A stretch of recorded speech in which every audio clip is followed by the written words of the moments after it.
Thank you. Okay. So when I was 22 years old, I put everything that I owned in the back of my Chevy Love truck, it was yellow, and drove from a small town in New Mexico to Los Angeles. There wasn't much in the back of that truck, and I didn't have any money, but I did have a degree in horticulture from New Mexico State. This was a big risk for me to go to LA, away from my friends and my family, where I thought my future lied. So I got a job selling trees at a wholesale nursery to garden centers and landscape architects. But I realized pretty quickly that I couldn't really live on what amounted to minimum wage in Los Angeles, and decided, what do I do next? So at the time, this was in the 80s, and there was lots of talk about recombinant DNA and genetic engineering, but the thing that I heard most was, that's, if you study that, you can get a job. So I thought, well, I'll go to graduate school. So I hadn't really known anyone who'd gone to graduate school, and I didn't really understand what genetic engineering was, but I thought, I can do this. So I put in my application at Davis and landed there in my first biochemistry class. And I looked around and I saw that everyone there had an undergrad in pre-med from a really good school and had grown up in a family with very high education. And this did not bode well for me in my academic career. So I did what we do, and I pivoted. I said, here I am at this great school. This isn't going to work out for me. What should I do next? And I knew a lot about plants, so I went over to the agriculture department and started looking at, what can I do there? So what I found was going on there was some early work on genetic engineering of microbes. So we were starting to do some work on CI plasmids in the early work with agrobacterium, and I thought, okay, this fits me more than pre-med. So I finished up my degree at Davis and moved into industry. And during those next 10 plus years, I worked at a number of different companies, and it was now in the 90s, so there was a lot of mergers and acquisitions, and I ended up going to a lot of different companies and working on a lot of different technologies during those years. But I was almost always the only woman in the room, and I fetched many cups of coffee, and I made many binders of copies to people, because that seemed to be part of my job description as well, is to perform these functions. In 2003, I landed at Diversa, working at the Diversa site in San Diego as a Syngenta employee on the collaboration. And this was amazing early days of industrial biotechnology. Many of the new companies that were forming, or the companies that were the foundation for industrial biotech at the time. And we had great people who were working on the technology. We had great biologists, great engineers, we had politicians, we had big companies and small companies and venture capitalists that were starting to build this new industry and using microorganisms to make things that we hadn't dreamed of. We could have different pathways, create different enzymes, create whole different products. We had people like Vinod Khosla coming in and out of the industry, which is either good or bad. We had Andy Karsner, we had Sam Bodman, we even got Jim Lane around that time, during that time period. And we also had a president who loved our switchgrass. So all things were going really well.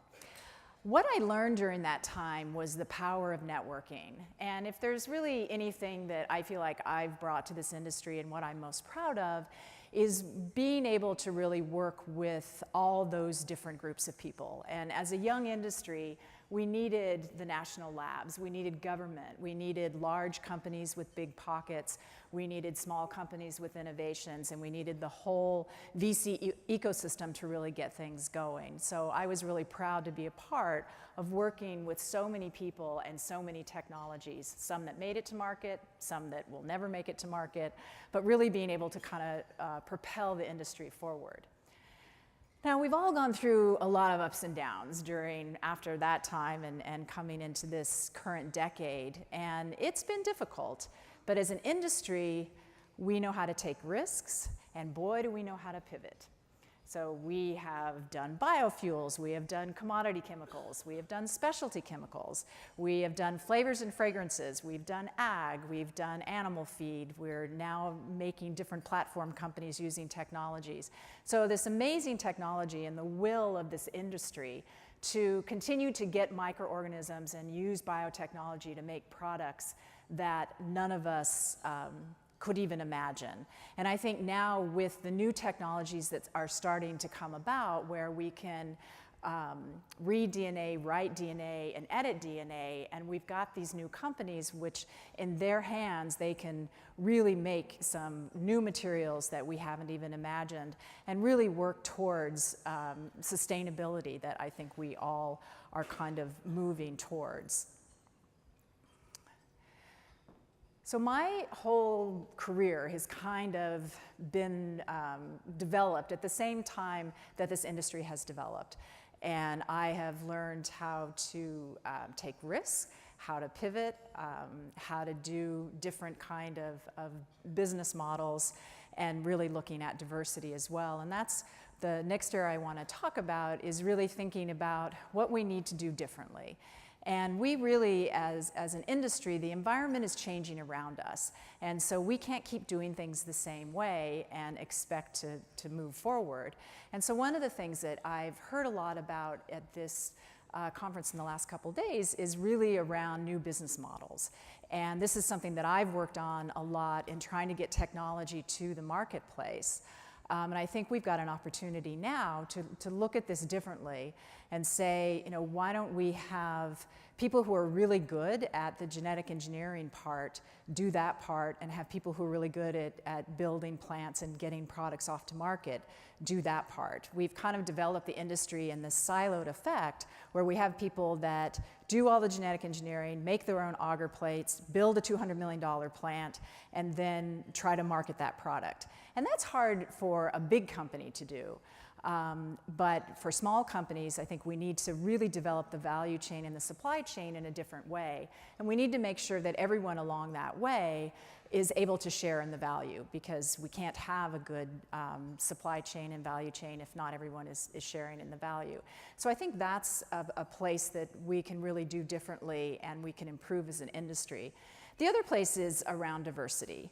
And I think when I first started in my career, we tried to look at being kind of color and gender blind, where we would bring people into companies, but we would want them to pretty much act the same as everyone else. So I was encouraged to like wear those shirts, you know, those blouses that came up to here and had little ties on them, and they were polyester and really uncomfortable and ugly. And I was encouraged to learn about talking about college football so that I could talk with the boys before meetings started.